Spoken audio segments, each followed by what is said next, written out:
your name and can you tell us a little about yourself? I'm Kristine Daniel Lim and I'm 115.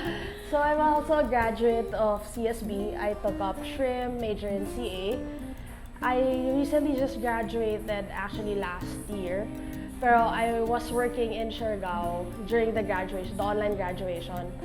And then, yeah, I also played volleyball for the school.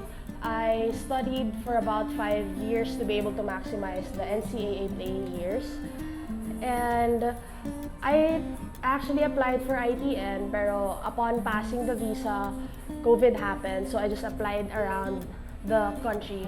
So I worked in Balisin, I worked in Siargao, and aside from Krate, I'm also a consultant, F&B consultant, and I also expedite and do R&Ds sa Nino Fusion Cuisine in Katipunan.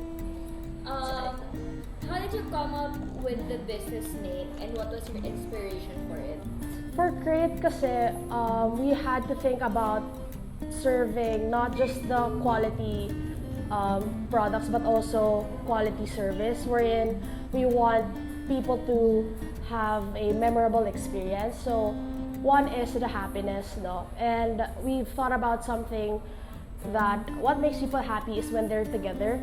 So Krate originated from literally the word crate with the letter C.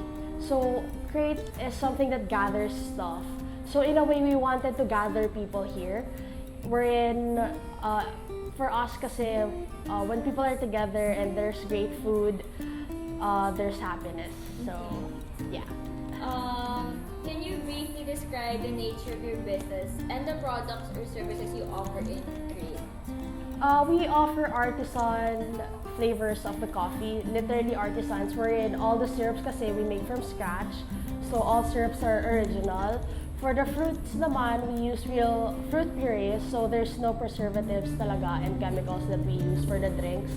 And for the food, it's Japanese inspired since Japanese cuisine is the closest to the Filipino palate. Yeah. How did you come up with the idea for your business? Was it part of your plan to open a business? You said CA kayo, so was it really a plan in your life? So let's make a business. During the pandemic kasi after trying out different cafes, parang we've concluded that there's something new. There's nothing new rather sa mga coffee shops, no? Especially ang daming local cafes na nag-open. So we had to think about something that makes us different. So that'll be our unique selling position. So we took it to an advantage, no, na how can we be different from others is that we don't use any Torani or Da Vinci that you just pump. Plus, we're not using an espresso machine. Why? Because all the partners are actually acidic, but we're fond of drinking coffee. So we use cold brew concentrate. We do cold brew concentrate. So in a way that it's super less acidic compared to espresso machine. Since once the heat comes in contact with the beans, no, sa espresso, that's how your coffee turns to be super acidic. So with ours, kasi we just steep it in a room temp water, mineral water, and then just strain it. So what we're using is a cold brew concentrate for all the coffees. So you still have that same amount of caffeine content while not having that acid reflux also. So it's mostly opening up a business with a purpose rather than just opening up a business with for a profit. Mm-hmm. Plus, we don't use any plastic wastes also for takeouts and such. So, yun, one of the unique thing rin sa Krate is these bottles, no, na these are actually recycled. So these are Emperador bottles, yes, we know. Pero we sanitize it, we sterilize it, and we use food grade sterilizers for it naman. So, ayun, it's also us being able to help the environment somehow. So, keeping this in mind, did you have like any background in business or super startup lang having like this idea? If you had background with or without? Growing up in a Filipino-Chinese family, it has always been instilled in me to start my own business. Plus, ayun, being a consultant, doing recipes for other people, helping them start up their own business. I feel like I was equipped enough to be able to start then somehow.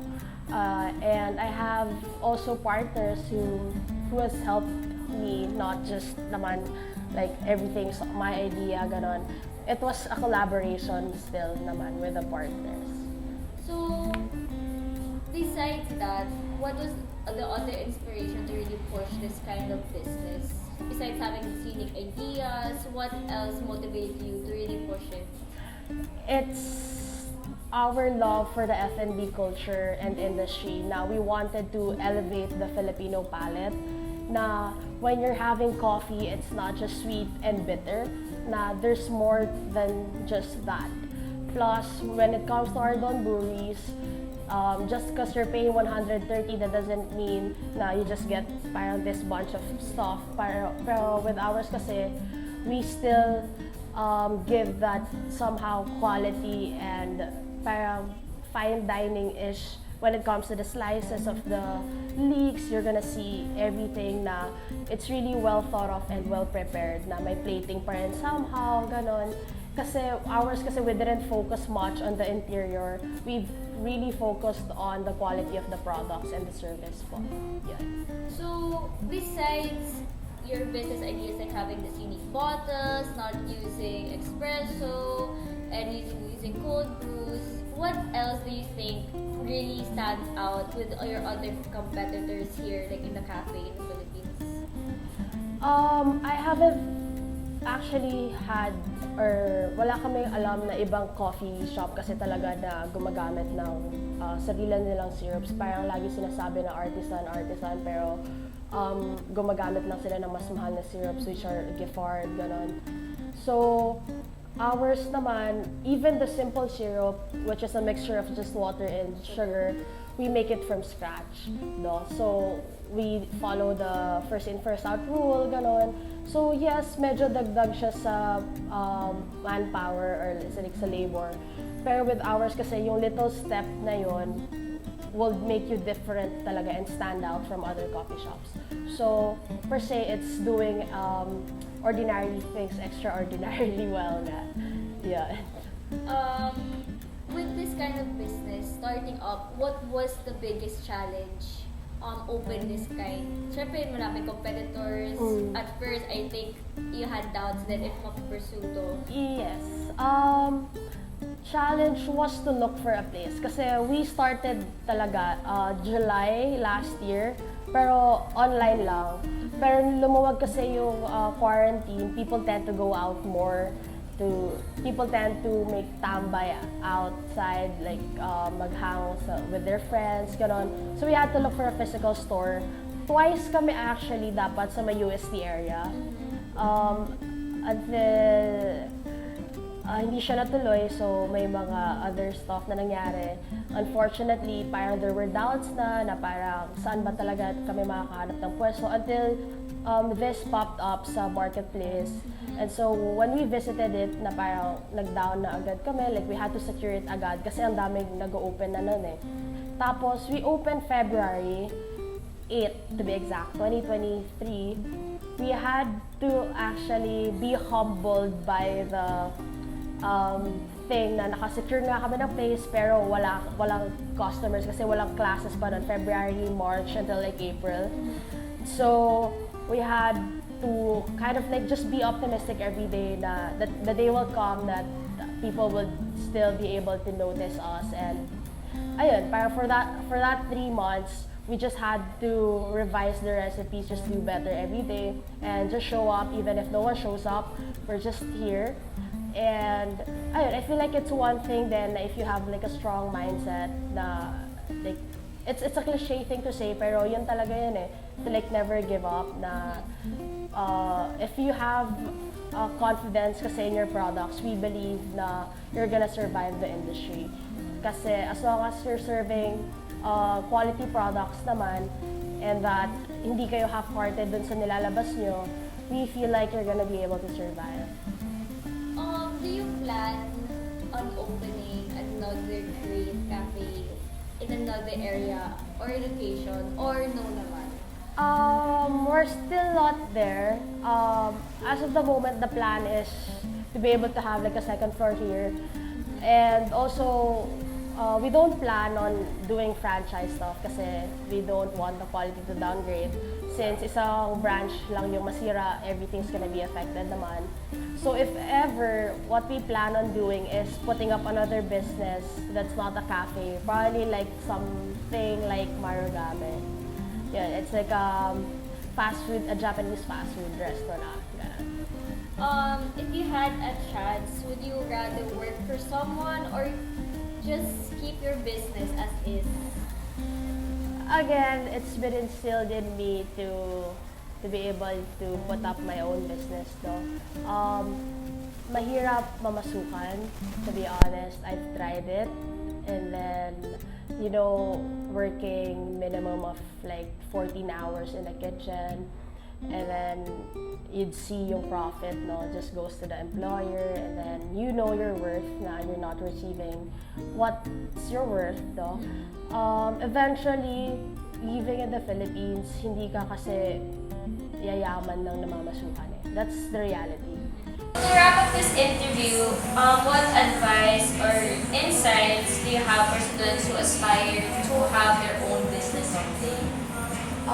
Personally, I believe that if you fail to plan, you plan to fail. Knowing the ins and outs of the business, minsan kasi not just because you have the money, that doesn't mean that you can put up your own restaurant or even like a cafe. No matter how small this is, yung risks are still risks. You know, personally, taking a big leap of putting up, say, 80% of my savings here is that motivation that pushes me to work harder every day here, to do quality check pa din, gano'n. Kasi, you know, sa F&B industry now, social media can either make you or break you. So that's one thing to consider always, na don't put up food just because you like it. You have to put up some food na you love. So. And also when it comes to the service, you also have to give it your all na to also para make the customers feel like they wanted to come back dun sa business mo. And also, when putting up a business, you have to solve a solution, not just for a profit. No? Please, when putting up a business, please put up a business with a purpose. Kasi madami na ngayong business na they're just after the profit, which makes it sad sa industry na it's not helping. Ayun. And yeah, also think about your unique selling proposition para hindi rin kayo agad hindi naman sa mag-close agad, pero para you could survive longer. Putting up is easy, pero surviving is harder. It's the hardest. Yun. Thank you. Thank you for allowing us to interview you. So yun guys, got the tips right. Anyway,